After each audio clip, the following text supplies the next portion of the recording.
नहीं, शायद केवट जानता होगा कि भगवान वन में रहेंगे 14 वर्ष को यह आपत्ति पड़ सकती है और भगवान के पास कुछ नहीं है। क्यों कि जब उन्होंने मुझसे नाम मांगी है, अगर पास होता तो क्यों मांगते।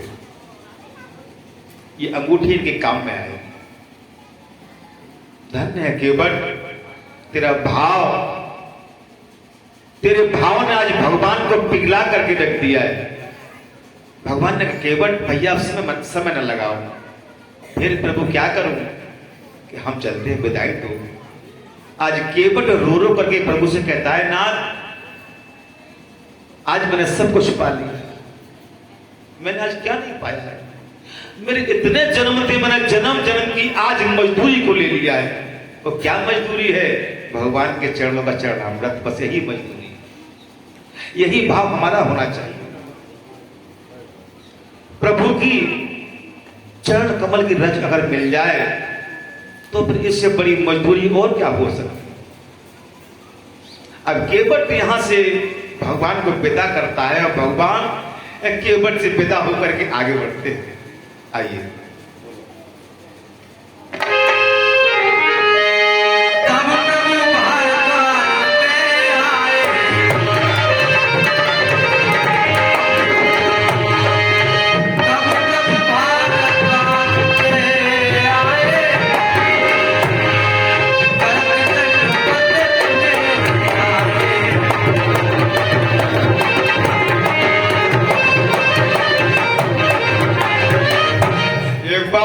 संत समान। अब भगवान आगे बढ़कर के भारद्वाज जी के आश्रम पर पहुंच जाते हैं। इसका क्या आश्रय है? भारद्वाज जी कहां आश्रम बनाते हैं? जहां गंगा यमुना सरस्वती तीनों का संग। क्या संकेत है इनका? गंगा भक्ति की प्रतीक है, यमुना कर्म की प्रतीक है और सरस्वती ज्ञान की प्रतीक है।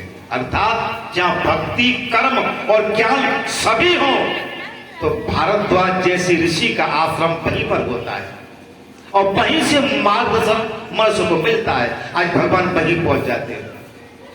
भारद्वाज उठ के खड़े आए, प्रभु को देखकर बड़े प्रसन्न हुए और भगवान के चरणों की वंदना की। नाथ, आज मैं धन्य हो गया। अंदर लेवाकर ले गए, प्रभु प्राजगान हो जाएंगे। कंदमूल फल लाए, प्रभु को आहार दिया। प्रभु ने बड़े प्रेम से पान किया। भगवान ने कहा ऋषिराज ये बताओ, मेरी इस वन गमन यात्राओं में अगला कौन सा कुछ स्थान है जहां मैं रहूं? भारद्वाज मुस्कुराए, प्रभु ऐसी कौन जगह है जो आपने नहीं देखी? फिर हमसे क्यों पूछ रहे हैं? भगवान ने कहा यही संकेत तो है, मैं हमेशा अपना मार्गदर्शन संतों से ही लेता हूं और फिर आप जैसा संत ही हमको जीवन का मार्गदर्शन दे पाएगा। क्यों? यह भक्ति भी है, ज्ञान भी है और कर्म भी है। खाली भक्ति काम नहीं करती है, भक्ति के साथ साथ हमें भक्ति का कार्य करना होता है और उसके साथ साथ जब उसका प्रयोग करेंगे तब फिर हमको ज्ञान की जरूरत है। नाथ, गंगा यमुना इन तीनों का यहां संगम है, सरस्वती का। तो आप ही हमको जीवन का मार्गदर्शन दे पाओगे, अन्ना और कोई नहीं। ऋषिराज बताओ ना। भारद्वाज जी ने कहा प्रभु यहां से कुछ आगे बढ़कर के आपको एक चित्रकूट नाम का स्थान है। एक बार बोले चित्रकूट धाम की, कामदगिरी भगवान की। चित्रकूट में कामदगिरी भगवान का स्थान है। महाराज सबसे सुंदर स्थान वही है और मेरी तो यही राय है कि आप वहीं पर विश्राम करें। ठीक है, मार्गदर्शन मिल गया, चित्रकूट का इशारा मिल गया। रात्रि को निवास किया भारद्वाज जी के यहां पर और प्रातः काल जब हुआ नित्य क्रिया को किया भगवान ने और कहा ऋषिराज अब हम आगे चलते हैं। यहां से भगवान ने आज्ञा ली भारद्वाज जी की और आगे बढ़े।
आगे बढ़े, संतों का दर्शन हुआ।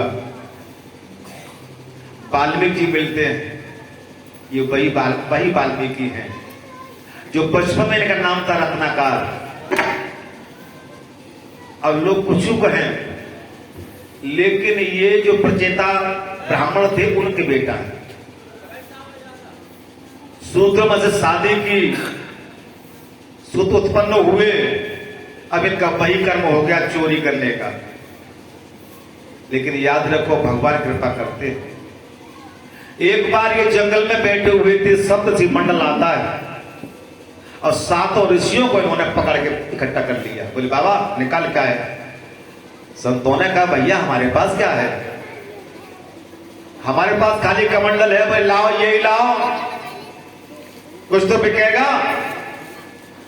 कमंडल ले लिए। संतों ने कहा एक बात बताओ, जो तुम कर्म करते हो ये किसकी करते हो? बोले अपने परिवार का पालन पोषण करने के लिए। तो फिर इस कर्म में तुम्हारे परिवार के भागी है क्या? बोले ये नहीं पूछा हमने, ये नहीं मालूम। तो उन्होंने कहा कि जाओ तुम घर मालूम करके आओ। ये बोले अच्छा हम घर जाएं और तुम सीधे पार हो जाओ, मैं तुम्हें छोड़ूंगा नहीं। बोले भैया अगर विश्वास नहीं तो हम बांध के डाल दो। अब देखो जब भला करता है संत तो खुद बंधन स्वीकार कर लेता है। कहा ठीक है तुम बांध दो। आज रत्नाकर ने 7 ऋषियों को बांध दिया और बांध के घर पहुंचा। पत्नी मिली, कहा एक बात बताओ, जो मैं कर्मकांड करके धन लाता हूं, चाहे पाप से चाहे धर्म से, इसमें तुम सहभागी हो? पत्नी बोली महाराज चाहे आप जैसे भी लाओ, हमें तो पेट भरना है, पर आपके कर्म के साथी हम नहीं है। अच्छा पुत्र मिले, पुत्रों से कहा बेटा ये बताओ जो हम धन लेकर के आते हैं इस धन में जो कर्म करते हो उस कर्म तुम साथी हो? बोले पिताजी कभी एक कदम नहीं, कर्म तुम करते हो तुम जानो, हम इसके साथी नहीं है, केवल हमें तो अपना पेट भरना है। आज रत्नाकर की आंखें खुल जाती और लौट करके आए। बोले प्रभु कोई साथी नहीं है। संतों ने कहा कि जब कोई कर्म का साथी नहीं है फिर तुम गंदे कर्म क्यों करते हो? बोले अब क्या करो, मैंने जीवन में बहुत पाप कर दिए, इनका उद्धार कैसे होगा? बोले बस तुम प्रभु का नाम लो। कौन सा नाम? कि राम। लेकिन कर्म बस राम का नाम इन पर सीधा नहीं आया। बोले हमसे आता ही नहीं। बोले फिर क्या आता है? तो इन्होंने राम के बजाय मरा शब्द उनको दिया गया है, और जब मरा शब्द का आप चिंतन करेंगे तो सीधा होकर वो राम हो जाएगा। कहा ठीक तुम उल्टा ही नाम लो। और ये मरा मरा मरा मरा जाप करने लगे। काम लौट करके आते हैं, ठीक है? बोले ठीक है। सप्तऋषि मंडल लेकर गया और इन्होंने मरा शब्द का जाप करना शुरू कर दिया। जब ईश्वर कृपा हुई तो मरा शब्द से नाम राम का जाप करने लगे और ऐसे लीन हो गए कि सुधि ही नहीं रही। सत्य है जब प्रभु हमारे हृदय में वास करता है